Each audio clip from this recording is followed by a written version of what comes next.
Halo guys, selamat pagi. Kembali lagi di Widya Loka Podcast dengan saya Melan Anastasia bersama narasumber kita Kak Meliana Putri. Halo. Widya Loka Podcast merupakan segmen terbaru dari YouTube Semandapura, di mana acara ini akan menampilkan kegiatan-kegiatan atau hal-hal penting yang ada di sekolah kita. Nah, Kak Meliana Putri ini merupakan salah satu siswa di Bali yang berhasil meraih beasiswa di 5 universitas ternama di luar negeri. Nah, pasti kalian semua penasaran kan gimana sih caranya Kak Meli bisa meraih beasiswa tersebut? Nah, daripada kita penasaran, yuk kita tanya-tanya langsung ke Kak Melinya. Halo Kak Meli. Halo. Kak Meli kelas apa? Aku dari kelas 12 MIPA 1. Sekarang Kakak lagi sibuk ngapain? Sibuk untuk sekolah, mempersiapkan beasiswanya, apply ke universitas luar negeri, dan aku ada organisasi di luar sekolah, itu organisasi Forum Anak Daerah. Kakak masih ikut dari kapan Kakak ikut organisasinya itu? Aku ikut organisasi Forum Anak Daerah dari tahun 2019. Waktu itu jadi Duta Anak Karangasem 2019 Komisi Kesehatan, dan sampai sekarang aku dipercaya terpilih menjadi Ketua Forum Anak Daerah gitu. Itu waktu 2019 itu Kakak umur berapa? 2019 umur 15 tahun deh kayaknya deh. Kayak umur 15 tahun udah jadi duta anak, membanggakan sekali kan Kak Meli ini. Oke. Pertama nih, saya mau nanya, apa sih yang melatar belakangi seorang Kak Meli untuk mendapatkan beasiswa tersebut? Latar belakang. Oke, jadi ceritanya tuh kayak gini. Pertama, ceritanya dari Bali itu dapat jatah 5 orang untuk ikut seleksi beasiswanya ini. Terus dari Pak Gubernur ya, kalau nggak salah Pak Gubernur itu menugaskan Pak Kepala Dinas Pendidikan Provinsi Bali untuk mencari siswa terbaik yang ada di Bali. Terus dipilihlah 10 sekolah terbaik yang ada di Bali, salah satunya sekolah kita SMA Negeri 2 Amlapura. Kemudian dari sana Pak Kusuma Negara menghubungi kakak untuk ikut seleksi beasiswanya ini. Terus ikutlah seleksinya, habis itu ternyata lolos gitu. Oke. Bagaimana sih cara kakak membagi waktu untuk persiapan mendapatkan beasiswa ini dan kegiatan-kegiatan kakak lainnya? Apalagi kan kakak ikut organisasi, terus kelas 12 kan pasti banyak banget kegiatannya. Ya, benar-benar. Jadi cara aku mengatur waktu itu, pertama aku ngeliat dulu jadwal dari kegiatanku. Misalkan kegiatan organisasi yang di sekolah, misalkan pramuka, itu kan waktu itu ada kegiatan penerimaan tamu ambalang. Ya. Habis itu harus kakak list nih jadwalnya kapan-kapan aja. Terus untuk seleksi beasiswanya ini juga tanggalnya kapan. Terus kalau misalkan tanggal terdekat yang itu kakak dulu lakuin gitu, persiapin gitu. Kalau misalkan skala prioritas. Skala prioritas. Pas kakak dapat kabar kalau kakak itu berhasil dapat beasiswa ini, perasaan kakak itu gimana sih? Perasaan pertama waktu itu kan nggak sengaja sih sebenarnya ngecek email, kan dikabarinnya lewat email. Habis itu ternyata dibilang selamat Anda dinyatakan lolos kayak gitu. Pertama sih seneng ya, bersyukur sih pertama, kayak mengucap syukur sama Tuhan, kayak Tuhan tuh baik banget deh gitu ngasih aku kesempatan ini kayak gitu. Terus seneng pastinya, excited kayak ternyata bisa loh aku dapat beasiswa ini kayak gitu. Pas kakak tahu nih kalau kakak itu lolos beasiswa ini, gimana sih perasaan kakak? Perasaan pertama tuh kan nggak sengaja nih ngecek email, ternyata ada pesan dari Puspresnas, pesannya itu selamat Anda dinyatakan lolos kayak gitu kan. Pertama sih terharu, terus kayak bersyukur banget, kayak langsung berpikir lah kayak Tuhan tuh baik ya ngasih aku kesempatan ini kayak gitu. Terus excited karena ternyata bisa lolos beasiswa ini gitu. Ini kan kuliahnya ini di luar negeri kan, nanti jauh banget sama keluarga, teman-teman, apalagi kalau kakak punya pacar kan, pasti bakalan jauh. Pernah kakak tuh berpikir nggak mau nerima beasiswanya ini, kakak takut nggak mau jauh sama keluarga, teman? Kalau misalkan takut kepikiran untuk nggak ngambil sih nggak ada sih, cuman karena aku berpikir kalau misalkan kangen itu kan wajar ya, apalagi sama keluarga, sama ibuku, sama kakak-kakakku, itu kan wajar. Cuman kan karena sekarang teknologi udah canggih, udah ada namanya handphone, dan lain sebagainya itu kan bisa diakalin, kita itu bisa untuk menghilangkan rasa kangen kita bisa VC ya. Kalau misalkan dari aku sih emang dari dulu pengen banget ya kayak bercita-cita lah.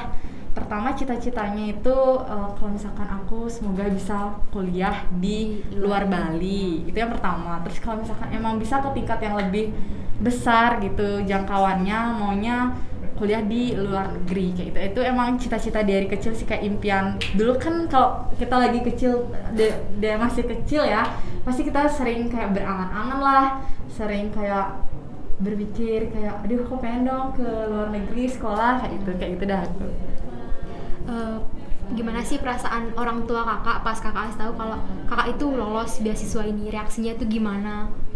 Oke. Jadi aku sedikit cerita, sebenarnya waktu aku pertama kali tahu kalau aku tuh lolos beasiswanya ini, orang yang pertama kali aku kasih tahu itu kakakku yang cewek. Aku punya 2 kakak, yang pertama itu cowok, terus yang kedua cewek. Yang cewek itu yang aku pertama kali kasih tahu, karena emang kita tuh jarak umurnya nggak beda jauh, cuman 2 tahun. Jadi aku ngerasa aku deket banget sama dia. Aku setiap cerita, setiap aku down, aku tuh cerita sama dia gitu loh. Jadinya pertama kali aku kabarin itu kakak aku. Terus setelah itu baru aku kasih tahu ibuku, dan itu pun ngasih taunya nggak sengaja gitu, karena awalnya kan diam-diam gitu. Ikut seleksi itu waktu karena lewat Zoom gitu kan ada siap-siap lah pastinya, ngidupin handphone. Waktu itu udah dilihat sama ibunya, habis itu ditanya ngapain nih gitu. Habis itu bilang kalau misalkan mau ikut seleksi beasiswa kayak gitu. Terus setelah lolos pun beberapa harinya baru ibunya tahu. Ibunya sih responnya itu pastinya sih kayaknya bangga deh, senang.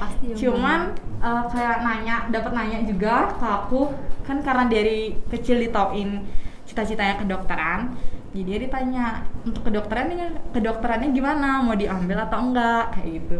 Terus di situ aku berpikir emang sih cita-citaku kedokteran, cuman kan kalau kesempatan dibandingkan dengan kesempatan untuk ke luar negeri itu kan suatu kesempatan yang jarang ada gitu. Jadinya aku sih gak apa-apa sih kalau misalkan harus ambil ke luar negeri gitu. Jadi kedokterannya enggak? Kedokterannya ya gitu. Ini kan di luar negeri, berarti Kak Meli ini pinter bahasa Inggris dong? Pinter bahasa Inggris ya tahu ya. Kalau menurut aku sih biasa-biasa aja.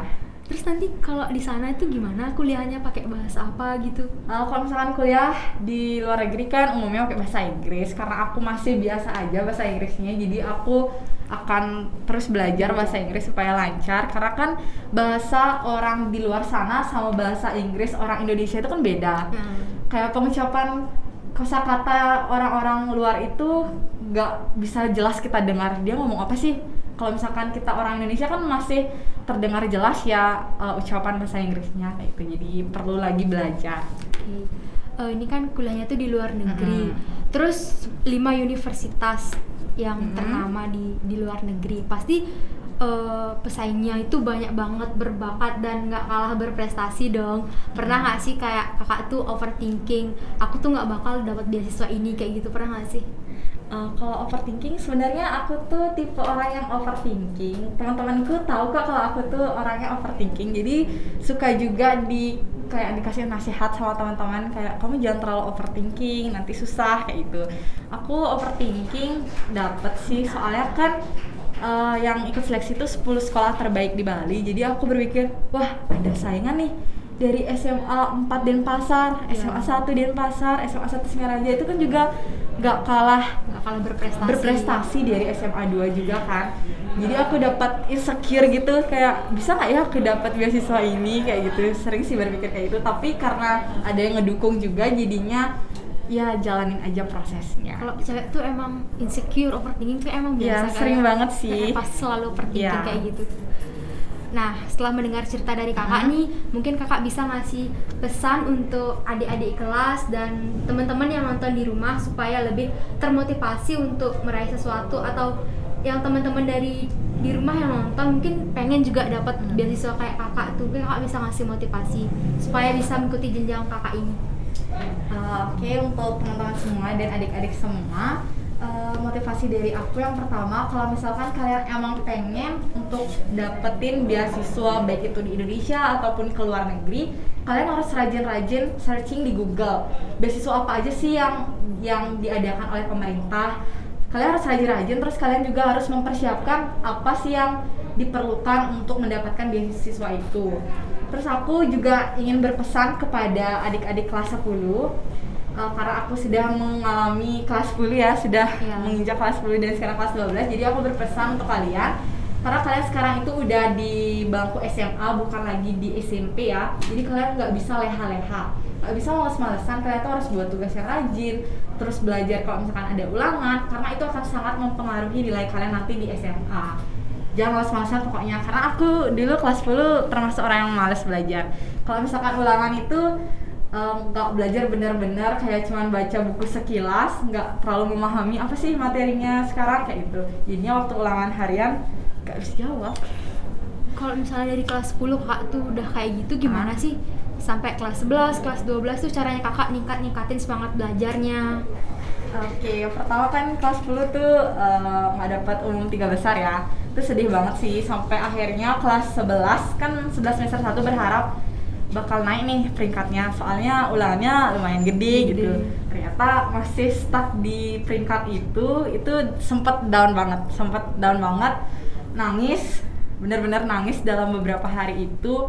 Terus disemangatin sama kakakku, ibuku, kalau misalkan kamu jangan lihat peringkat, liatin prosesnya, jangan mematok nilai aja gitu. Terus akhirnya aku mulai rajin belajar, terus memahami setiap materi yang diajarin di kelas.